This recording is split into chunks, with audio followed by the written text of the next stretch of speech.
Maaf, kau regas segenap pucuk pengharapanku.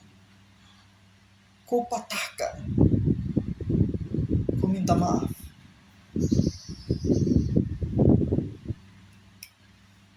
Demikianlah perempuan. Dia hanya ingat kekejaman orang kepada dirinya walaupun kecil. Dan ia lupa. Ia lupa kekejamannya sendiri kepada orang-orang lain. Padahal begitu besar.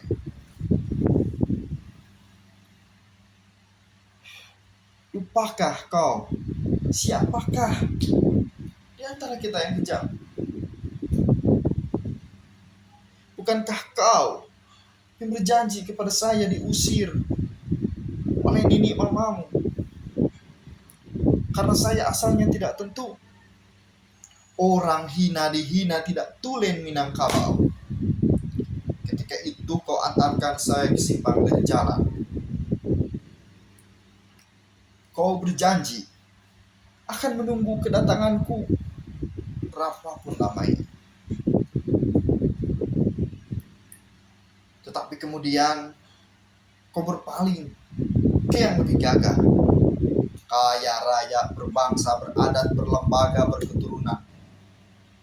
Kau kawin dengan dia. Kau sendiri yang bilang padaku bahwa perkawinan itu bukan paksaan orang lain, tapi pilihan hati kau sendiri. Hampir saya mati menanggung cinta. 2 bulan lamanya saya tergeletak di tempat tidur. Menjenguk saya dalam sakit, menunjukkan bahwa tangan kau telah berinang, bahwa kau telah jadi kepunyaan orang lain. Siapakah di antara kita yang kejam, Hayati?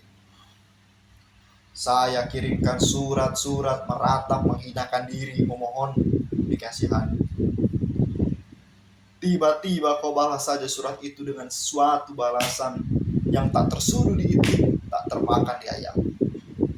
Kau katakan bahwa kau miskin, saya pun miskin. Hidup tidak akan beruntung kalau tidak ada uang. Karena itu kau pilih kehidupan yang lebih senang, mentereng, cukup uang, berenang di dalam emas, bersayap uang kertas. Siapakah di antara kita yang kejam, Hen?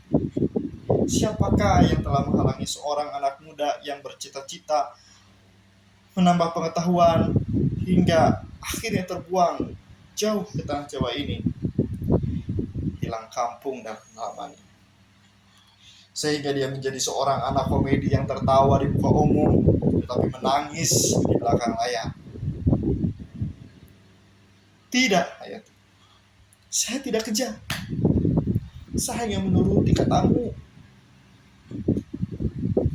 Bukankah kau yang meminta dalam suratmu supaya cinta kita itu dihilangkan dan dilupakan saja, diganti dengan persahabatan yang kekal? Permintaan itulah yang saya pegang teguh sampai sekarang.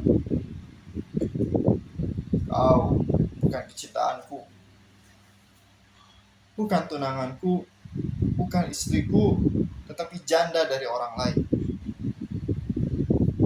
Maka itu secara seorang sahabat, bahkan secara seorang saudara, saya akan kembali teguh memegang janjiku dalam persahabatan itu. Sebagaimana teguhku dahulunya memegang cintaku. Itulah sebabnya dengan segenap ridho hati ini, kau bawa tinggal di rumahku untuk menunggu kedatangan suamimu.